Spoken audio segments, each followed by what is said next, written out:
Au Québec, notre devise c'est « Je me souviens ». En effet, l'imaginaire québécois est plein d'images glorieuses, d'images d'émancipation d'un peuple, d'une langue, d'une culture et d'une histoire. D'images de coureurs des bois, de vaillants colons, de pieux missionnaires et de tous ces autres héros qui ont participé à la construction de notre nation. Nous sommes fiers de notre passé et de ce que nous avons accompli en tant que peuple, et c'est normal. Mais est-ce qu'il y a seulement ce qui est glorieux et héroïque qui est digne de mémoire? Devons-nous tenter d'oublier les moments où nous n'avons pas été sous notre meilleur jour, les aspects de notre passé qui ne cadrent pas avec nos valeurs d'aujourd'hui? Qu'en est-il des 4000 esclaves que nos ancêtres ont possédés et qui ont eux aussi participé à la construction de notre nation? Ne méritent-ils pas une place dans notre mémoire? Il ne faut pas se faire d'illusions. Comme l'affirmait Marcel Trudel en introduction à son livre sur l'esclavage, pourquoi aurions-nous connu un parcours différent de nos voisins de l'Amérique qui ont à peu près tous pratiqué l'esclavage? Plusieurs sources nous montrent que l'esclavage a été pratiqué pendant près de 200 ans, mais pourtant, le fait demeure, de multiples Québécois et Québécoises n'ont aucun souvenir de ce pan de notre histoire. Ne serait-ce pas de faire honneur à notre devise que de nous souvenir de ces hommes et de ces femmes qui ont servi nos ancêtres? C'est dans cet esprit que nous vous présentons une brève histoire de l'esclavage au Québec, grâce à une entrevue réalisée avec Léon Robichaud et Jean-Pierre Leglonec, deux historiens de l'Université de Sherbrooke qui se sont penchés sur la question.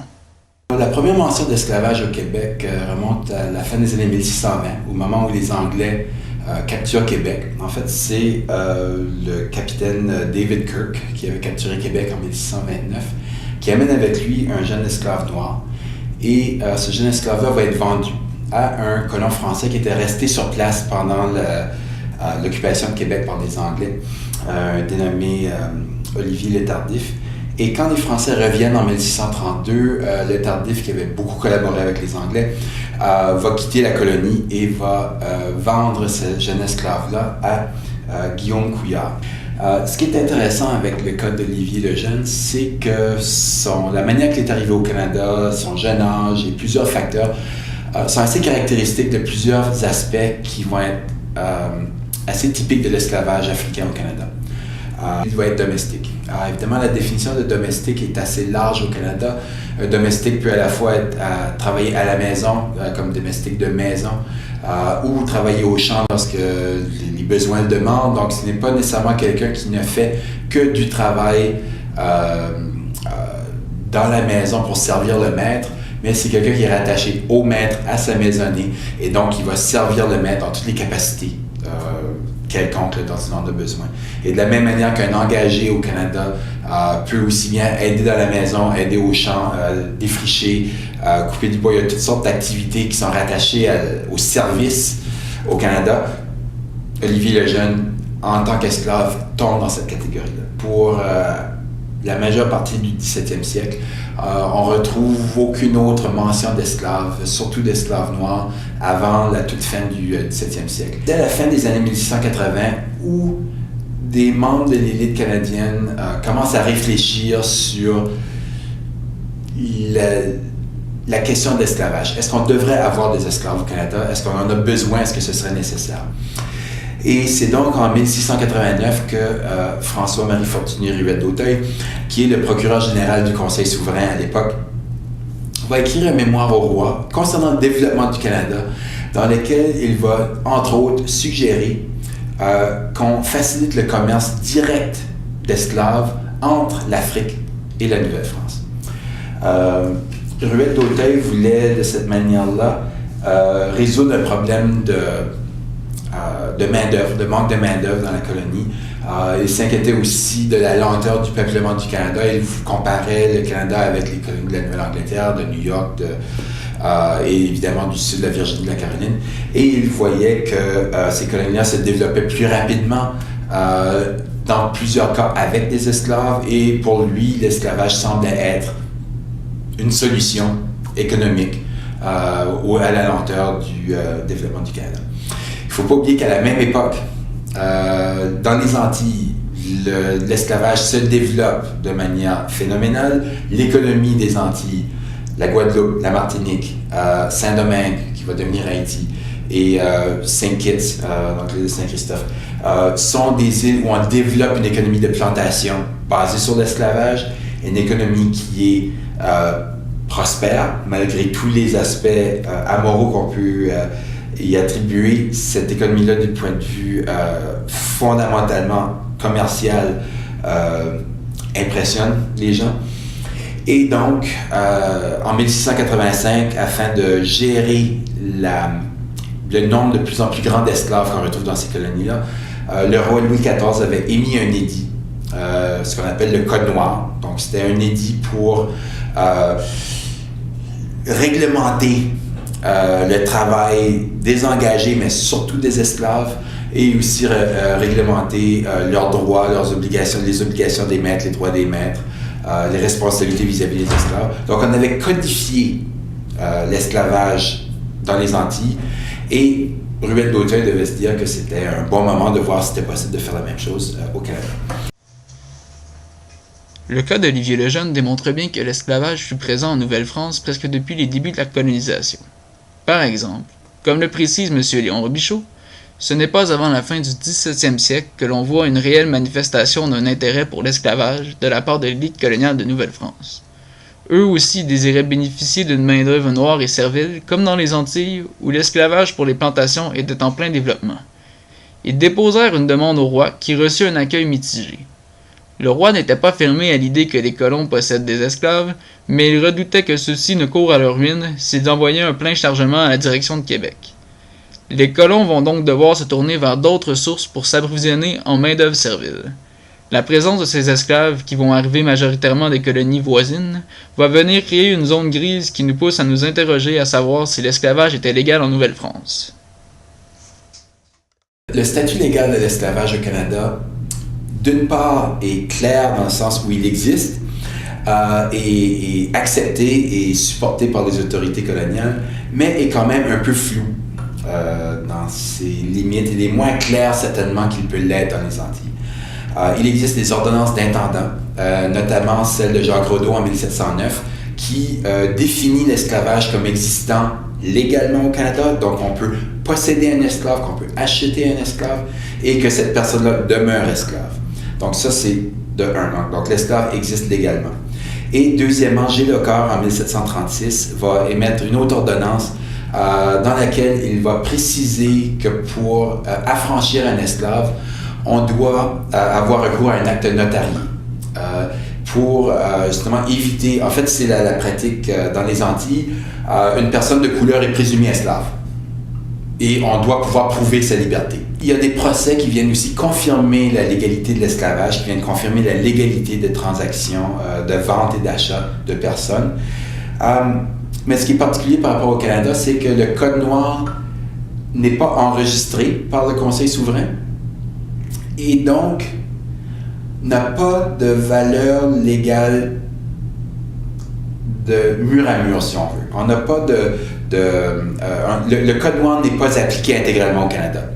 Dans certaines décisions, dans certains procès, on voit que les juges le connaissaient, le Code noir, et on voit qu'ils s'en inspirent à certains égards, mais ce n'est pas quelque chose qui est appliqué de manière intégrale. Depuis, comme on voit en Louisiane, en 1724, quand l'esclavage se développe en Louisiane, on va rédiger un code noir spécifiquement pour la Louisiane. La question du contrôle social n'est pas la même au Québec qu'en Louisiane. Donc, les planteurs louisianais demandent, réclament un code pour policer la société, pour contrôler les esclaves. Donc, je pense que c'est une raison. Il y a peut-être la nécessité de contrôler plus forte en Louisiane, d'autant plus que dans les années 1720-1730, affluent en Louisiane plusieurs milliers d'esclaves africains. Donc, on a besoin de ces esclaves, mais en même temps, on en a très peur. Donc, il faut contrôler la société. L'autre chose qui peut distinguer peut-être donc le Québec, et puis la Louisiane, c'est la nécessité de contrôler les relations interraciales, notamment les relations sexuelles. Le Code de 1724, qui est donc enregistré en Louisiane, interdit les mariages mixtes et interdit les rapports sexuels interraciaux. Et c'est une nécessité de contrôler ce genre de relations en Louisiane. Il y a une peur du mélange des sangs. Il y aurait des sangs supérieurs, puis des sangs inférieurs. L'esclave avait donc un statut légal en Nouvelle-France. Des lois entouraient la vente et l'affranchissement de celui-ci, et divers exemples de procès nous confirment le statut servile des gens d'origine africaine. Par contre, il semble qu'il y ait moins nécessité de contrôler ces esclaves que dans les colonies des Antilles. Ce phénomène pourrait-il s'expliquer par le fait que l'esclavage en Nouvelle-France était pratiqué à plus petite échelle? Il est difficile d'évaluer jusqu'à quel point l'esclavage était répandu en Nouvelle-France. Il y a peu de recensements, surtout à l'époque où l'esclavage est le plus pratiqué. Il y a peu de recensements au Canada à l'époque.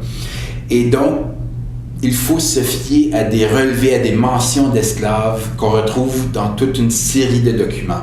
Ils peuvent être notariés, légaux, des archives d'état civil. Et donc, c'est des annonces dans les journaux sous le régime britannique. Et donc, c'est à partir de ces mentions-là éparses que Marcel Trudel avait réussi à relever environ 4200 esclaves entre le 17e siècle et 1834. En fait, ce sont les membres de l'élite qui possèdent des esclaves. Et donc, le gouverneur de Beauharnois possède de nombreux esclaves. Marguerite Diouville, fondatrice des Sœurs Grises, avait possédé des esclaves autochtones dans son cas.